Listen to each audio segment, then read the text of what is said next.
What's up, guys? Xanatrax here, and welcome to part 2 of chapter 5, so episode 6.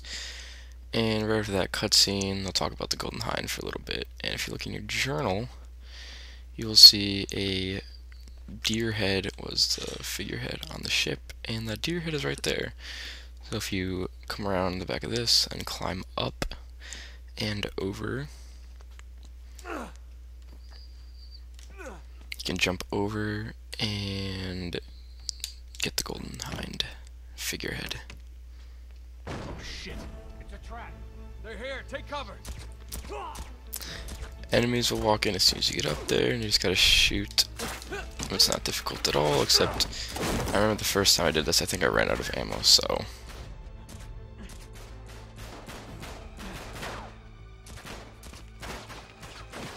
My god. I was right. I went to Arabia.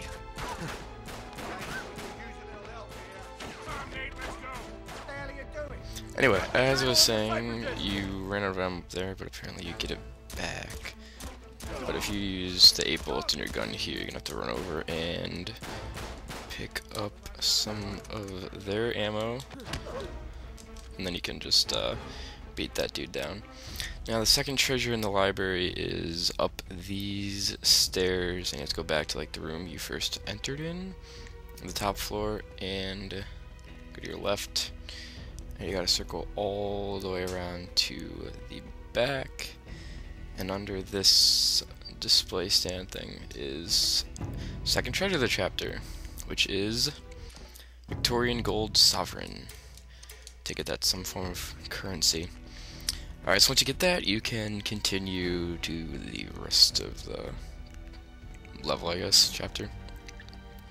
Jump down here and exit just the way you came in. There's gonna be more enemies you gotta take care of. The weapon you just picked up.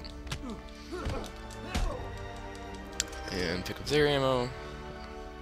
Then I can keep going, and here is like the first room of a lot of enemies, which isn't really that dangerous.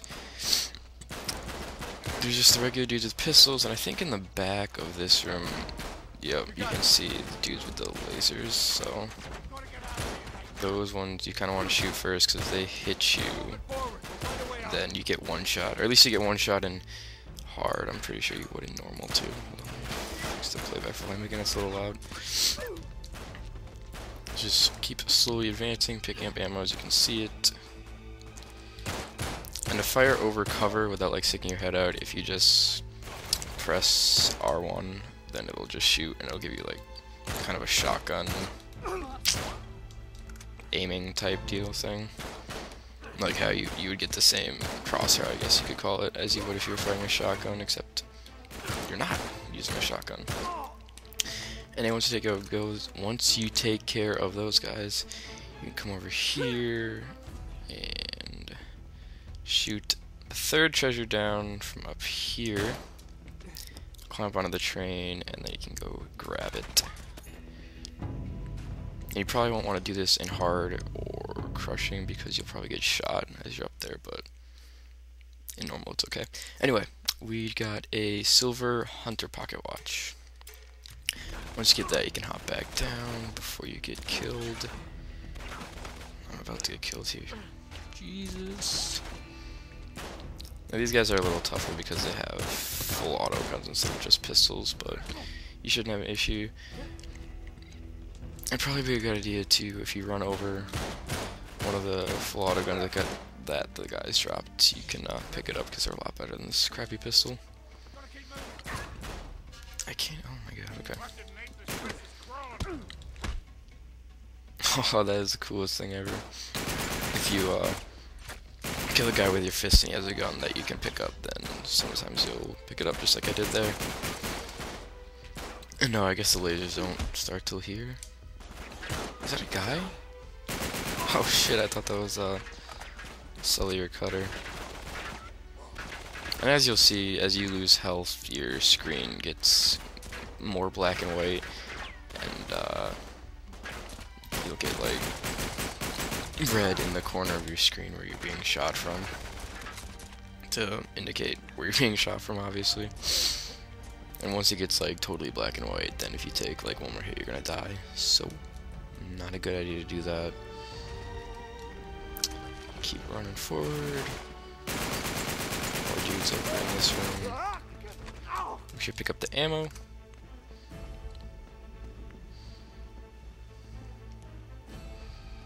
Alright, now we're finally to a place where we haven't been before.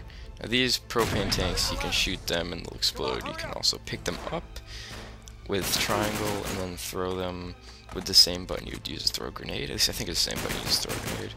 I'll figure it out in a second here. Triangle to pick it up, and yeah, same button to throw a grenade.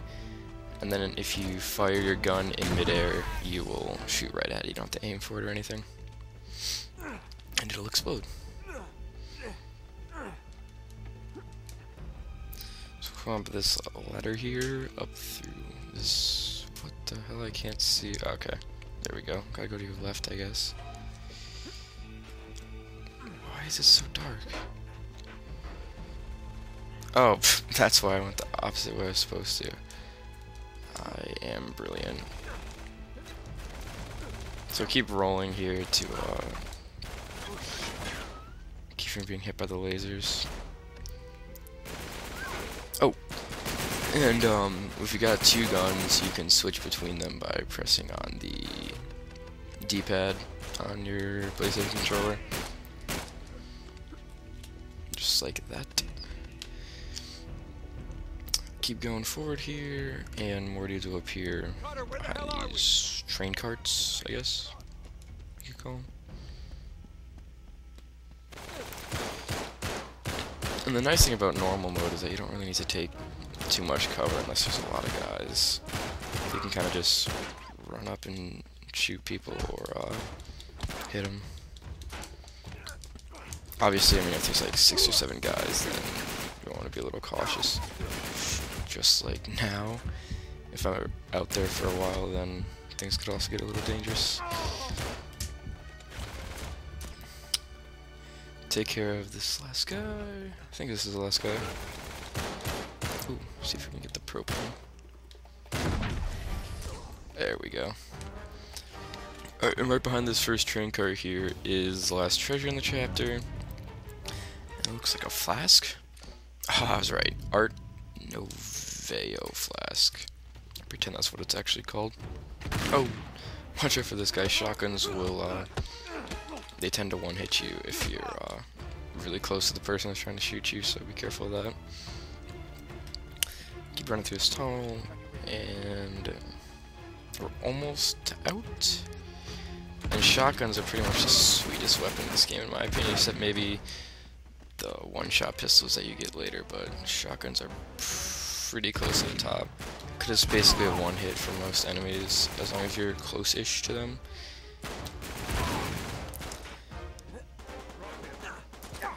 Make sure you don't get hit by the lasers here.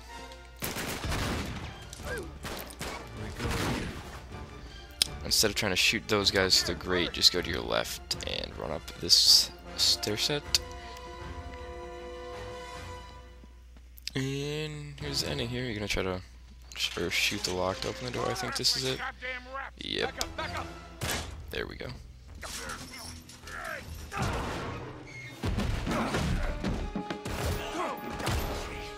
Come on! Get in!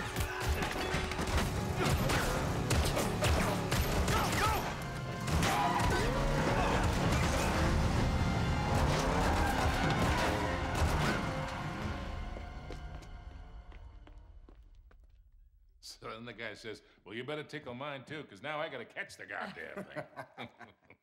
Cheers. To a job, well done. Yeah.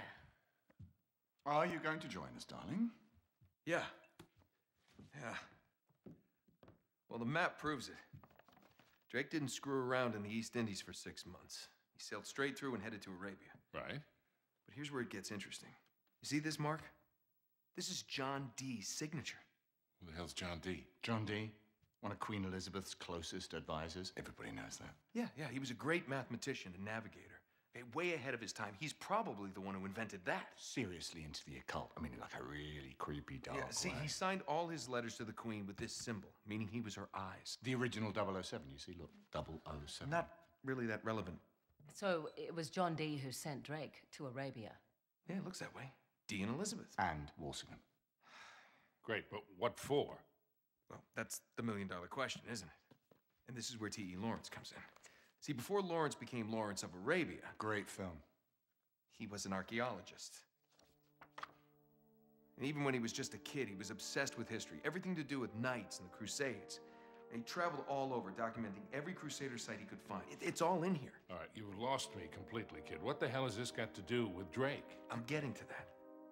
See, after the war, Lawrence said that if he were ever to go back to Arabia, it would be to search for this place he called the Atlantis of the Sands. Now, the legend crops up over and over again under different names. Ubar, Aram of the Pillars, the City of Brass.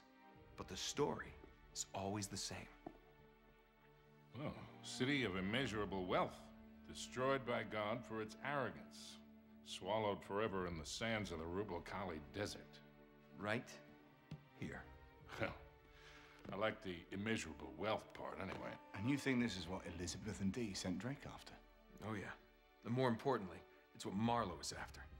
So, wait, if Drake was on a mission from the Queen to find this place, why all the secrecy? I mean, it looks like he went to a lot of trouble to hide whatever he found, even from Her Majesty.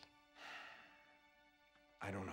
Oh, I'm sorry, what was that? No, hang on a second. Because if you recall, the last time we went halfway around the world searching for a lost city, things got more than a little dicey. Yeah, but this time we have the upper hand. I mean, look, Drake only had half the clues. Lawrence only had half. We have both. And Marlowe has nothing. Small problem. The Rubel Khali Desert, 600 miles across. The Bedouin go around the damn thing. And even if we knew where it was, which we don't, we would die trying to find Just it. hold on. You see these symbols here? Yeah? Looks like Sabaean Sabaean script. Right. Look, the Crusaders were searching for the same lost city 1,000 years ago. But out of all the sites Lawrence documented, only 2 are marked with these symbols. One in Syria, the other in France. No, you 2 are going to Syria. We're heading to France. Look, we track down these clues. We find Lawrence's lost city. I'm sure of it. Well, and then what? How are we going to get across 600 miles of impassable wasteland? Well, it's in the middle of the desert. So technically, it'd be about 300 miles. Ah. Look, I don't know. We'll figure it out. We burn that bridge when we get to it, eh? Exactly. What do you say? What the hell? Let's do it.